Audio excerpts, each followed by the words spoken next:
Brakes. Why should you bleed them? The short answer, brakes are amazing things, turning kinetic energy into heat energy and helping us not die every time a cactus or a tree jumps out in front of us on the trail. But all that awesome doesn't come for free. The system takes a beating every time it's used. And eventually, shit gets hot, shit gets wet, and the shit gets dirty.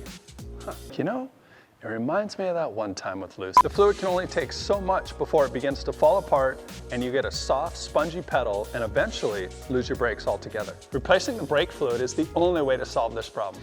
So grab yourself a quality pressure bleeder and push 100% of that broke-ass old fluid and any trapped air bubbles out of your system on a regular basis. Now, let's get into the weeds. It's too exciting. I know! Let's go deep like a grizzly man monologue. What he said right before he got eaten by the big bear. It's so hard, but I'm so good. Yeah, that was his monologue. Okay. The less short, well, okay, it's the more thorough answer. Skipping all the sciencey stuff about energy and motion, brake fluid is a non-compressible substance that lets you transfer the force you apply to the brake pedal through the system to the force that the calipers apply to the pads and the rotors, slowing your car down. The process generates a bunch of heat, and a lot of that is actually transferred back into the brake components. Now, to withstand all that heat, brake fluid is specifically designed with a higher boiling point than other fluids, like for instance, water. Wait, pause. Did you know you can tell your brake fluid's boiling point by the dot rating? Yeah. Dot 3 has the lowest, then dot 4, and racing versions of dot 5.1 have the highest wet and dry boiling points. Now, all of these are glycol-based fluids and work great in racing applications as well as passenger cars with ABS. But dot 5.1, on the other hand, is a silicone-based fluid and doesn't have the same lubricating properties as the others, so it's bad for ABS. It also aerates easier, it's harder to bleed, it's not hygroscopic, it doesn't mix with any of the glycol-based fluids, it causes seal swelling and other issues in non-silicone-based systems. It's best just to stay away from the 5.0. A key feature of glycol-based brake fluid is that it's hygroscopic.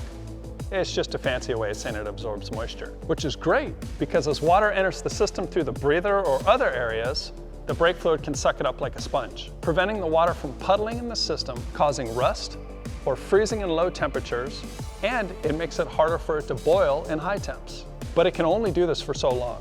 Just like a sponge, at some point it's going to reach the max it can absorb. After that, the water actually falls out of suspension and will make its way down to the lowest point in your system, which it just so happens is also the hottest place in your brake system. Now, under hard braking, like say in a race situation or coming down a hill in your motorhome with the family, the temperatures in your brakes can rise well past that of boiling water. But with your foot still on the pedal, the pressure in the system keeps the water in the caliper in liquid form. That is, until you release the brake pedal. Then it immediately boils and turns into a gas.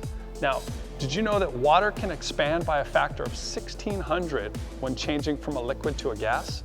That's like a drop of water expanding to the size of a racquetball. So now when you go to step on the brake pedal a few seconds later, instead of stepping on a firm pedal, you're stepping on this giant ball of gas, preventing the brake fluid from applying full pressure to the brake pads, leaving you with a brake pedal that you gotta pump like you're trying to fill a flat tire to even get it to work. Or in extreme cases, you have no brakes at all. If that wasn't enough, the water doesn't even have to fall out of suspension to cause you problems. Even having it in your system lowers the boiling point of the brake fluid. So your brake fluid itself can betray you, turning into a gas at high temperatures, causing your brakes to fade or fail. But wait, there's more. Air bubbles introduced to the system from changing out a part or not bleeding your brakes right don't have to be heated at all. They're already a gas and ready to cause you to miss that next corner right from the get-go. In conclusion, everything's out to get you and the world is a terrible place.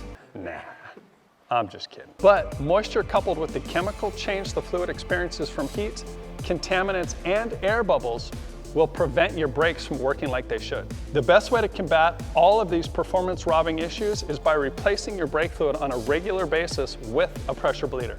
For passenger cars, that's generally every 2 years, and for race cars, that can be as often as every race.